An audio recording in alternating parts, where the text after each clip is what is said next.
رب اشرح لي صدري ويسر لي أمري واحلل عقدة من لساني يفقهوا قولي رب زدني علما وارزقني عملا سبحانك لا علم لنا إلا ما علمتنا إنك أنت العليم الحكيم.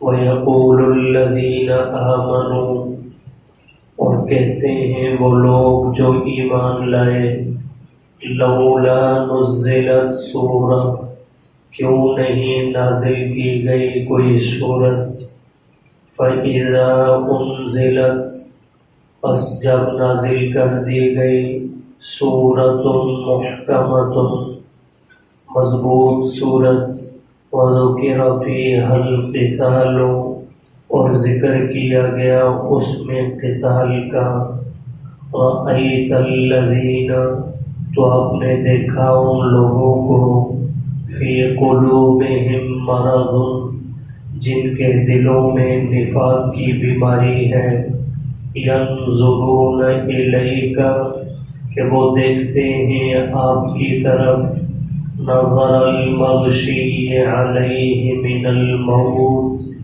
اس شخص کے دیکھنے کی طرح جس پر غشی طاری ہو موت کی وجہ سے، فَأَوْلَى لَهُمْ، پس ہلاکت ہے ان کے لیے، طاعۃ، اطاعت کرنا ہے، وَقَوْلٌ مَعْرُوفٌ، اور اچھی بات کہنی ہے، فَإِذَا عَزَمَ الْأَمْرُ، پس جب کہ معاملہ پکا ہو جائے، فَلَوْ صَدَقُوا اللَّهَ، پس اگر یہ سچ کر دکھاتے اللہ کے سامنے، لَكَانَ خَيْرًا لَهُمْ، تو البتہ بہتر ہوتا ان کے لیے، فَهَلْ عَصَيْتُمْ، پس شاید کہ تم، ان تولیتم، اگر روگردانی کرو، ان تفسدوا فی الارض، تو تم فساد کرو گے زمین میں، وتقطعوا ارحامکم، اور کاٹ ڈالو گے رشتوں کو، اولئک الذین، یہی وہ لوگ ہیں، لعنہم اللہ، اللہ نے لعنت فرمائی ان پر، فَأَصَمَّهُمْ، پس انہیں بہرا کر دیا، وَأَعْمَىٰ أَبْصَارَهُمْ، اور اندھا کر دیا ان کی آنکھوں کو۔ سورہ محمد کا تیسرا رکوع ہے۔ اس سورہ مبارکہ کے اندر اللہ نے اجمالاً جہاد کا حکم بیان فرمایا۔ پہلے رکوع کے اندر قرآن مجید کی حقانیت، توحید کا ذکر موجود تھا۔ دوسرے رکوع میں اللہ پاک نے عقیدے کے اعتبار سے 3 طبقات کا ذکر فرمایا، کافروں کا، مومنوں کا اور منافقین کا، اور آپس میں تقابل بھی پیش فرمایا کہ ان کا انجام کیا ہوگا، اللہ کافروں کو کون سا انجام دیں گے، منافقین کا انجام کیا ہوگا، اور اہل ایمان کو اللہ آخرت میں کیا عطا فرمائیں گے۔ پچھلے رکوع میں اس کی تفصیل آپ کے سامنے آ چکی ہے۔ آج کے درس میں جو آیات شامل ہیں، ان میں بھی اللہ پاک نے اہل ایمان اور کفار کے تقابل کو، اللہ نے منافقین کے تقابل کو پیش فرمایا، اہل ایمان کے اور منافقین کے تقابل کو، ایک تمنا کے اعتبار سے اور پھر انجام کے اعتبار سے۔ اور یہ تمنا کیا تھی؟ یہ جہاد سے متعلق تھی۔ مکی دور میں اللہ نے جہاد کی اجازت نہیں دی تھی، وہاں حکم یہی تھا، اپنے آپ کو کفوا ایدیکم، اپنے آپ کو روکے رکھو، واقیموا الصلاۃ وآتوا الزکاۃ، نماز پڑھو اور زکوٰۃ دو۔ وہاں جہاد کی اجازت نہیں تھی، بھلے کوئی مارے، کوئی قتل کر دے، مظالم پہ مظالم ڈھائے، تمہیں بدلہ لینے کی اجازت نہیں۔ لیکن جب مدنی دور آیا تو اب صحابہ کے دلوں میں ایک تمنا پیدا ہونے لگی، جس کا اللہ نے اس آیت کریمہ میں ان کی تعریف فرماتے ہوئے اللہ نے اظہار فرمایا۔ صحابہ یہ چاہتے تھے کہ کیوں نہیں اب کوئی ایسی صورت نازل ہو جاتی جس میں جہاد کا حکم ہو اور ہم کھلم کھلا ان کافروں کے خلاف جہاد کریں. تو یہ تھی صحابہ کی تمنا.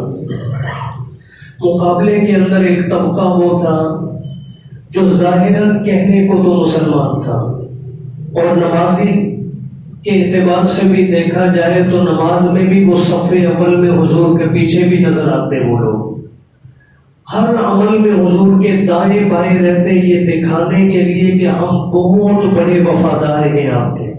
اور جب کبھی زبانی کلامی بات ہوتی تو حضور علیہ السلام کو پوری تسلی بھی دیتے ہیں. اے اللہ کے محبوب بس حکم آ لینے دیں, حکم آیا تو ہم جانب اشارہ کر دیں گے. لیکن جیسے ہی کوئی صورت اترتی جس میں جہاد کا حکم ہوتا تو ان کی حالت یہ بن جاتی کہ جیسے کسی پر موت کے ڈر سے غشی طاری ہوتی ہے, ابھی مرنے کو ہے, ان کی حالت یہ بن جاتی.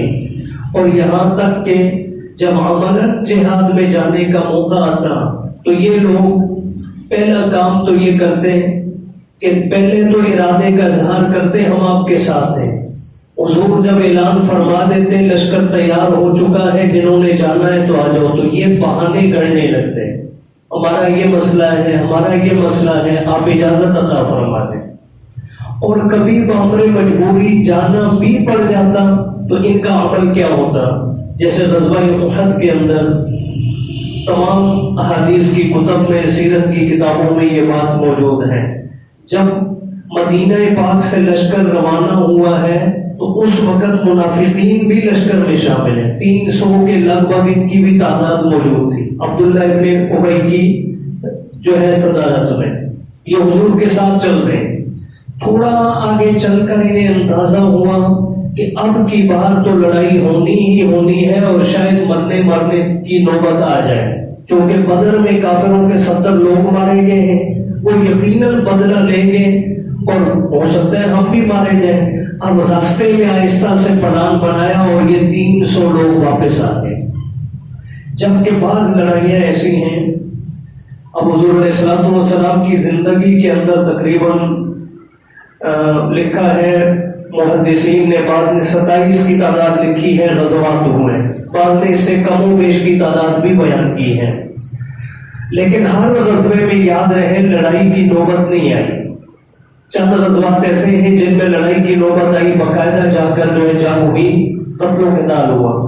اکثر غزوات میں اللہ کے محبوب لشکر لے کر روانہ ہوئے, کافروں کو جیسے ہی اطلاع ملی انہوں نے اسلحہ ڈال دیا, انہوں نے سرنڈر کر لیا. نتیجے کے اندر ان کے ساتھ چند شرائط پر صلح ہوئی اور ان کا بہت سارا مال مسلمانوں کے ہاتھ لگا. اب منافقین اس نیت کے ساتھ لشکر میں شامل ہو جاتے ہیں کہ اگر آگے لڑائی کی نوبت نظر آئی تو پیچھے ہٹ جائیں گے, بہانہ بنا کر آ جائیں گے, اور اگر لڑائی کی نوبت نہ آئی کافروں نے پہلے ہی صلح کر لی اور مال دینے کو تیار ہو گئے تو وہاں ہم بھی پیش رہیں گے تاکہ مال میں سے کچھ حصہ ہمیں بھی مل جائے. تو اللہ نے یہاں ان آیات میں اہل ایمان کی اس تمنا کی تعریف فرمائی ہے اور منافقین کی خصلتوں کی اللہ نے مذمت بیان فرمائی. اب ایک نقطہ اور سمجھنے میں پھر آیات کا ترجمہ دوبارہ سے کر دیتا ہوں. جہاد کو پسند کرنا یہ نبی کریم صلی اللہ علیہ وسلم کی سنت, صحابہ کی سنت ہے, اور جہاد کو ناپسند کرنا یہ منافقین کی سنت ہے. اب میں نے آپ نے آج کے اس دور میں, یہ میں اس لیے عرض کر رہا ہوں, ہمیں آج میٹھی میٹھی دین کی خدمت ہم سب کو پسند ہے. میں چاہتا ہوں بیٹھ کے مزے سے یہاں درس دیتا رہوں, آپ سنتے رہیں, رات دن مجھے لگا دیں, مجھے یہ کام بڑا پسند ہے.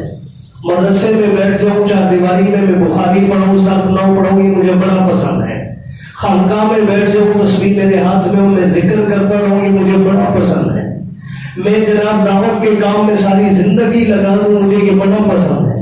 لیکن جہاد کی بات آتی ہے, ہمارے چہروں کے رنگ بدل جاتے ہیں. یہ ہمارے ایمان کی کمزوری کی علامت ہے.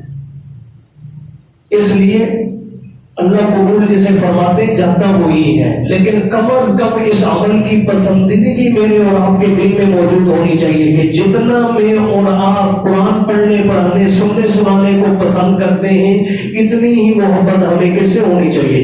جہاد سے ہونی چاہیے. اگر فرق آ رہا ہے تو اپنے ایمان میں غور کیجئے، کہیں گڑبڑ ہے۔ تو بہرحال اب دیکھیے ترجمہ دوبارہ سے فرمایا وَيَقُولُ الَّذِينَ آمَنُوا، کہتے ہیں وہ لوگ جو ایمان لائے، صحابہ کرام مراد ہیں۔ آج ان کے ایمان پہ بحث ہوتی ہے کہ وہ مومن تھے یا نہیں۔ اللہ یہاں صیغہ ماضی لا کر بتلا رہے ہیں کہ میں رب کہہ رہا ہوں کہ یہ ایمان لا چکے ہیں۔ ماضی گزشتہ زمانے کے کسی فعل کو بیان کرنے کے لیے ہوتا ہے۔ آمنو کا صیغہ ہے، یہ ایمان لا چکے ہیں۔ ان میں ابو بکر، عمر، عثمان و علی، وہ مکہ سے آنے والے، مدینہ میں نصرت کرنے والے، یہ سب شامل ہیں۔ اللہ فرما رہے ہیں یہ ایمان لا چکے ہیں۔ تو یہ ایمان والے کہتے ہیں لولا نزلت سورۃ، کیوں نہیں نازل کی جاتی کوئی سورت۔ یہاں عام سورت مراد نہیں ہے، حالانکہ قرآن کا نزول تو مکہ میں شروع ہوا، کئی صورتیں نازل ہو چکی تھی مکی دور میں۔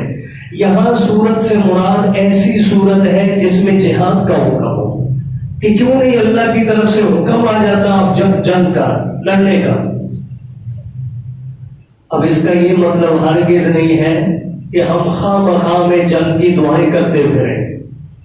میں نے پہلے بھی عرض کی ہے، بعض مہربان ایسے ملتے ہیں دعا کر رہے ہوتے ہیں کاش ہماری زندگی میں غزوہ ہند ہو جائے۔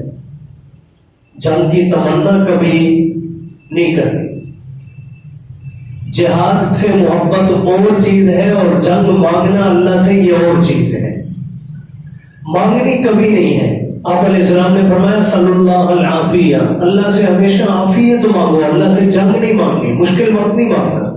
لیکن کبھی موقع آ جائے تو پھر ہاتھ میں تسبیح نہیں، پھر ہاتھ میں کیا ہونی چاہیے؟ تلوار ہونی چاہیے۔ یہ اللہ کو پسند ہے۔ تو صحابہ کرام فرمایا کرتے تھے کیوں نہیں اللہ کی طرف سے کوئی سورت نازل ہوتی جس میں حکم جہاد موجود ہو۔ فَإِذَا أُنزِلَتْ سُورَةٌ مُحْكَمَةٌ، پس جب نازل کر دی گئی اللہ کی طرف سے ایسی سورت جو محکم تھی، یعنی متشابہ قسم کی صورت نہیں تھی کہ جس کے حکم کے بارے میں سمجھ نہ آئے۔ محکم قرآنی وہ آیات کہلاتی ہیں جن کا حکم واضح ہو۔ تو فرمایا جب محکم صورت نازل کر دی گئی، وَذُكِرَ فِيهَا الْقِتَالُ، اور ذکر کر دیا گیا اس میں قتال کا، جہاد کا، تو فرمایا ایک طرف تو وہ ایمان والے تھے جو جہاد چاہ رہے تھے، ان کے لیے تو خوشی تھی، لیکن رَأَيْتَ الَّذِينَ فِي قُلُوبِهِم مَرَضٌ، اے حبیب صلی اللہ علیہ وسلم آپ نے دیکھا ان لوگوں کو جن کے دلوں میں بیماری تھی، نفاق کی۔ آپ نے منافقین کو دیکھا کہ نماز تو صف اول میں عبداللہ ابن ابی کے متعلق آتا ہے، اگر سیدنا صدیق اکبر بلال کے دائیں جانب کھڑے ہوتے تھے تو عبداللہ ابن ابی بائیں جانب آگے کھڑا ہو جاتا، ان کے برابر رہنے کی کوشش کرتا تھا۔ لیکن یہ برابریاں تو وہاں سے ملتی ہیں۔ تو بہرحال فرمایا محبوب آپ نے دیکھا ان لوگوں کو جن کے دلوں میں بیماری ہے نفاق کی، ینظرون الیک، اب ظاہر بات ہے سورت اترتی حضور پر تو حضور جس محفل میں موجود ہوتے ہیں پڑھ کر سناتے ہیں صحابہ کو کہ آج یہ آیات نازل ہوئی، یہ حکم نازل ہوا۔ اب حضور پڑھ کے سنا رہے، صحابہ مسکرا رہے، لیکن بیچ میں کچھ لوگ بیٹھے ہوئے تھے، ینظرون الیک، جو میرے محبوب آپ کی طرف دیکھ رہے ہیں، نظر المغشی علیہ، اس شخص کے دیکھنے کی طرح جس پر غشی طاری ہے، من الموت، موت کی وجہ سے۔ انہیں تو دل ہی دل میں ڈر رہے، اب تو حکم آ گیا جہاد کا، کیا بنے گا ہمارا؟ حالانکہ موت اپنے وقت سے ایک لمحہ بھی پہلے نہیں آتی۔ ہمارے سامنے تو اللہ کے شکر ہے بہت ساری مثالیں آج کے زمانے کی موجود ہیں۔ اس دور میں دیکھ لیں خالد بن ولید رضی اللہ عنہ، اسلام جب تک نہیں لایا تو کافروں کی طرف سے صف اول میں نظر آتے ہیں، اور اسلام قبول کیا تو مسلمانوں کی طرف سے صف اول میں نظر۔ ساری زندگی جہاد میں گزری، زخموں سے جسم چور چور ہیں، لیکن میرے رب نے موت ان کی میدان جنگ میں نہیں رکھی ہوئی تھی، بستر کے اوپر موت آئی، اور کہا کرتے تھے ساری زندگی شہادت کی تمنا میں لڑتا رہا، لیکن میرے اللہ نے موت میری بستر پہ رکھی ہوئی ہے۔ ہمیں امید ہے اللہ انہیں شہادت سے بھی اعلیٰ مرتبہ اللہ نے انہیں عطا فرمایا ہے، لیکن اللہ نے یہ مسئلہ سمجھا دیا کہ موت جو ہے وہ تلواروں کے سامنے جانے سے نہیں آتی، یہ مقدر میں جب لکھی ہے اسی وقت آئے گی۔ تو بہرحال فرمایا کہ منافق دیکھتے ہیں آپ کی طرف غشی طاری ہوئے وہ شخص کی موت کی وجہ سے اس شخص کے دیکھنے کی طرف۔ اللہ فرما رہے فَأَوْلَى لَهُمْ، یہ اولا قرآن مجید میں ایک اور مقام پہ نبی کریم صلی اللہ علیہ وسلم کی فضیلت کو بیان کرنے کے لیے یہ لفظ استعمال ہوا ہے، النبی اولا بالمؤمنین، کہ نبی کریم صلی اللہ علیہ وسلم ایمان والوں کے لیے ان کی جانوں سے بھی زیادہ قریب ہے۔ تو اس کا اصل معنی یہی ہے، قریب تر۔ اب یہاں اس آیت کا معنی بنے گا کیا کہ منافق جو ہے موت سے ڈرتے ہوئے ایسے ہو جاتے ہیں جیسے ان پر غشی طاری ہوئی، یعنی موت سے بچنا چاہتے ہیں اس لیے جہاد میں نہیں جانا چاہتے ہیں، لیکن اللہ فرما رہے فَأَوْلَى لَهُمْ، یہ جس موت سے بچنا چاہ رہے ہیں وہ موت ان کے اور قریب ہو رہی ہے، وہ موت ان کے بھاگنے سے موت سے نہیں بچتا، جتنا بھاگیں گے اتنا اور موت پیچھے آئے گی۔ تو پھر انہیں کرنا کیا چاہیے؟ اگلی آیت میں اللہ نے وہ بتلا دیا کہ انہیں کرنے تھے دو کام، طاعت، حکم جیسے ہی اوپر سے آ گیا وہ نماز کا تھا تب بھی، وہ جہاد کا آ گیا تو تب بھی اطاعت کرنی تھی، کرنا انہوں نے کیا تھا؟ اطاعت، وقول معروف، اور کوئی بات کرنے کا موقع ملتا تو اچھی بات زبان سے کہتے ہیں۔ آج یہی دستور ہے کسی بھی دین کے عمل کے متعلق، پہلا کام تو یہ ہے کہ حکم سامنے آتے ہی اطاعت کریں، اور اگر خدا نخواستہ عذر کی وجہ سے آپ اطاعت نہیں کر سکتے تو کم از کم اچھی بات ہی کہہ دیں۔ میں سمجھانے کے لیے یہاں مثال، جیسے ابھی ہمارے پاس دعوت کے کام کے سلسلے میں یہ جماعت والے احباب آئے ہوئے، اب یہ مجھے آپ کو دعوت دے نکلنے کے لیے، تو پہلا کام تو یہ ہے، ظاہر بات ہے یہ دین کا ایک اہم شعبہ ہے، ہمیں نکلنا چاہیے اطاعت، اور اگر جا نہیں سکتے تو کم از کم زبان سے اچھا جملہ، اللہ آپ کا نکلنا قبول فرمائے، اللہ ہمارے لیے بھی آسانیاں فرمائے۔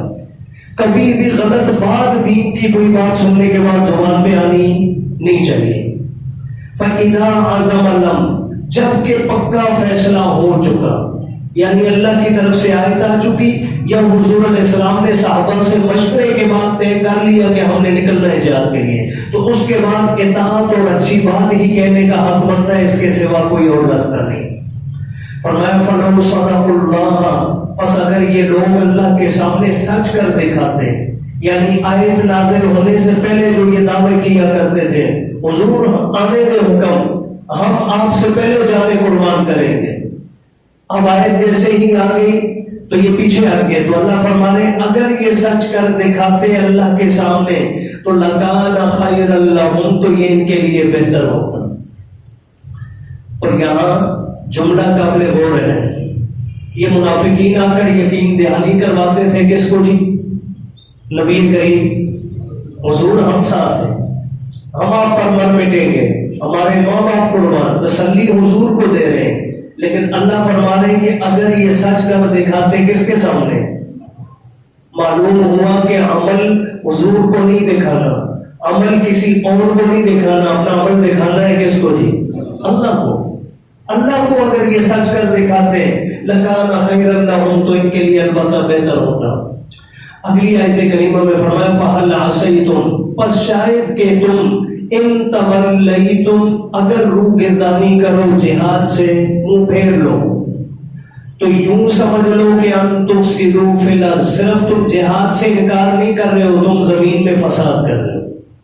ظاہر بات ہے جب برائی کو مٹانے کا ذریعہ ختم ہو جائے گا جہاد، تو برائی دنیا کے اندر عام ہو جائے گی، تو اس کے اندر صرف برائی کرنے والا ہی شامل نہیں، بلکہ اس برائی کے راستے میں بند باندھنے کی جن کی ذمہ داری تھی وہ اگر بند نہیں باندھیں گے، روکیں گے نہیں، تو وہ بھی اس میں کیا ہے گے؟ شامل ہے۔ تو فرمایا اگر تم جہاد سے روگردانی کرو گے تو تم فساد پھیلاؤ گے زمین میں، وَتُقَطِّعُوا أَرْحَامَكُمْ، اور نتیجے کے اندر رشتے تک بھی تم ختم کر ڈالو گے۔ حضرت شیخ الہند رحمہ اللہ نے یہاں ان تولیتم کا معنی اور کیا ہے۔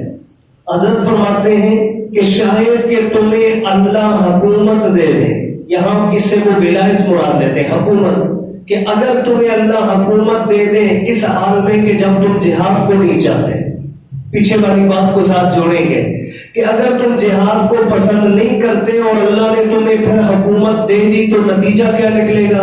ان تفسدوا فی الارض، تم زمین میں فساد پھیلاؤ گے، وتقطعوا ارحامکم، اور رشتہ داریوں تک کو کاٹ ڈالو گے۔ اولئک الذین، اب یہ لوگ جو زمین میں فساد کا سبب بنے، رشتے توڑ ڈالے، جو فرمایا یہی وہ لوگ ہیں لعنہم اللہ، جن پر اللہ نے لعنت فرمائی، فاصمہم، پس انہیں اللہ نے بہرا بھی فرما دیا، وہ حق سننے کے قابل نہیں، واعمی ابصارہم، اور ان کی آنکھوں کو بھی اندھا فرما دیا، وہ حق کو پہچان بھی نہیں سکتے۔ اللہ پاک دین کی سمجھ اور عمل کی توفیق۔